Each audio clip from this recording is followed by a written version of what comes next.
Assalamualaikum warahmatullahi wabarakatuh. Teman-teman, salam kopi inspirasi 81 ya kawan-kawan. Baik kawan-kawan, kali ini saya akan membahas dari sebuah pertanyaan dari rekan kita juga ya. Bahwasanya Pak, bagaimana apa yang didahulukan ketika kita membeli sawit yang kemudian selama tidak dirawat, apakah kita harus membersihkan gulmanya dulu atau boleh tidak langsung dipupuk terlebih dahulu untuk mengejar waktu? Nah, jawabannya teman-teman ya sudah otomatis kita harus wajib membersihkan gulmanya terlebih dahulu sebelum kita melakukan sebuah pemupukan. Nah, itu teman-teman. Kenapa demikian? Yang pertama teman-teman ya, yang pertama, apabila kita dalam kondisi seperti ini langsung kita pupuk, maka pupuk-pupuk yang akan kita berikan akan temangsang. Ini bahasa apa lagi temangsang ini? Apa ya teman-teman? Dia tidak langsung jatuh ke tanah, tapi dia akan berada di antara dedaunan ya, di atas rumput ya, atau di atas pelepah kering gitu. Misalkan kalau lama tidak dirawat kan biasanya pelepahnya pada di bawah dan jatuh-jatuh ya teman-teman, atau kekayuan ya. Pokoknya dia berada di atas gulma, tidak menyentuh tanah pupuknya. Nah, ini yang mengakibatkan bahwasanya pupuk tersebut akan tidak terserap oleh akar tanaman yang akan kita pelihara. Nah, tapi Pak, lama-lama kan pupuknya jatuh. Ya, sambil nunggu pupuk jatuh itu, pupuk itu sudah bisa menguap ya. Kemudian pupuk itu kalau sudah yang bagus teman-teman ya, kalau sudah lepas daripada karungnya, dia nempel saja di pohon, itu akan menguap. Lama-lama konstruksinya dia akan mengecil karena sudah menguap ya, akan menjadi habis. Apalagi dia lama di atas daun, tidak menyentuh tanah. Nah, seperti itu. Nah, kan fungsinya pupuk itu akan bekerja dengan baik kalau dia sudah tersentuh dengan tanah ya, makanya sebisa mungkin pupuk itu akan menyentuh tanah pun sebisa mungkin dia rata ya, tidak bertumpuk. Kalau bertumpuk berarti kan pupuk di atas pupuk ya, dia tidak tersentuh dengan tanah. Yang berikutnya, pupuk itu akan bekerja maksimal kalau dia dapat air ya. Dia tidak bisa bekerja teman-teman pupuk itu kalau tidak ada air. Maka bagian yang paling bagus pada saat memupuk itu kondisi tanahnya adalah lembab ya, ada kadar airnya. Yang berikutnya adalah, adapun dalam kondisi seperti ini kemudian dipupuk dan kemudian jatuh ke area tanah ya, di tanahnya itu juga akan berebutan dengan gulma yang ada di area tersebut ya. Sebagian kecil akan terserap oleh tanaman, sebagian besar malah terserap oleh gulma. Nah, ini yang tidak dibenarkan ketika kita memupuk dalam kondisi gulmanya seperti ini atau sangat banyak gulmanya. Nah, bisa terserap atau tidak dalam kondisi seperti ini, tapi pupuknya itu jatuh ke tanah, ya tetap bisa teman-teman. Tapi sangat merugikan bagi petani. Tapi kalau terpaksa teman-teman, ini di luar daripada aturan ya teman-teman ya. Kalau terpaksa ya Anda boleh-boleh saja memupuk kondisi seperti ini, tapi tidak dianjurkan ya teman-teman ya. Kondisi seperti ini Anda pupuk, dia tetap aja akan ada yang jatuh ke tanah, tapi berebutan sama gulma. Jadi intinya kalau Anda memupuk dengan kondisi seperti ini, semuanya akan subur, baik gulmanya maupun tanamannya. Jadi sekian persen itu akan terserap oleh gulmanya. Nah, ini akan merugikan teman-teman, sehingga modalnya nanti akan semakin besar. Kenapa? Dia harus memupuk kembali untuk memulihkan sawitnya tersebut, karena pupuk yang kita berikan tadi tidak maksimal ya. Dosis yang kita berikan sudah pas, ternyata diambil oleh gulma, sehingga dosis yang kita berikan tidak maksimal untuk tanaman. Nah, seperti itu teman-teman ya.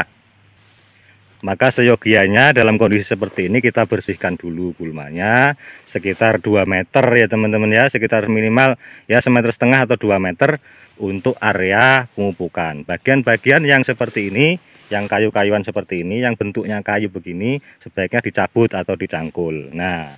Nah, ini sebagai contoh misalkan yang sudah ditabas ya teman-teman ya. Ini area piringan, ini masih bagian seperti itu masih saya biarkan teman-teman, tidak saya tabas ya untuk penghijauan. Ya, ini sangat luas teman-teman ya.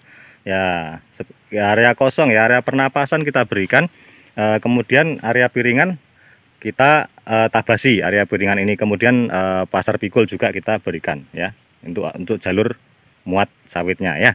Nah, contohnya yang sudah saya tabas ini ya, ini. Nah, ini normalnya kalau mau mupuk teman-teman, kita diamkan dulu sekitar setengah bulan, 2 minggu sampai setengah bulan teman-teman untuk pemupukan. Untuk apa?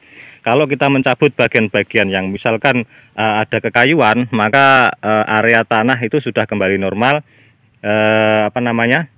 setelah kita cabut, mungkin akar-akar atau tanah bagian piringan itu akan kembali dulu seperti semula. Nah, baru kita pupuk. Nah, yang kedua, rumput-rumput yang setelah kita tabas itu bagian sudah mengering. Kalau sudah sekitar 2 minggu atau setengah bulan itu sudah mengering, kemudian sudah mengecil, tidak semuanya menutupi area piringan. Dan dikhawatirkan pada saat baru saja ditabas kemudian kita pupuk, itu belum kondisi tanah begitu normal karena masih di atasnya itu banyak sampah-sampah atau bagian kita tabas tadi, sehingga memungkinkan ketika kita tabur pupuknya itu tidak mengenai tanah ya teman-teman ya, tidak mengenai tanah. Nah itu ya. Jadi tapi apakah setelah ditabas begini langsung dipupuk bagus? Tidak ya, bagus saja teman-teman. Ini lebih bagus daripada Anda biarkan gulmanya seperti awal tadi di video awal ya. Ya lebih bagus yang seperti ini sebenarnya. Tapi kalau Anda ingin mengikuti lebih bagusnya lagi, Anda diamkan dulu sekitar 2 minggu atau setengah bulan ya, baru Anda pupuk. Ya setidaknya 1 minggu lah teman-teman ya. Tidak langsung gitu loh, maksud saya seperti itu. Ya setiap suatu kegiatan teman-teman dalam pertanian itu umumnya kita menunggu dulu menjadi normal. Contohnya kita misalkan memupuk dengan menggunakan kohe ya. Biasanya kalau kita ingin menanam sawit dengan menggunakan pupuk dasarnya kohe, maka biasanya kita diamkan dulu kohenya sekitar 2 minggu. Seperti itu aja teman-teman ya.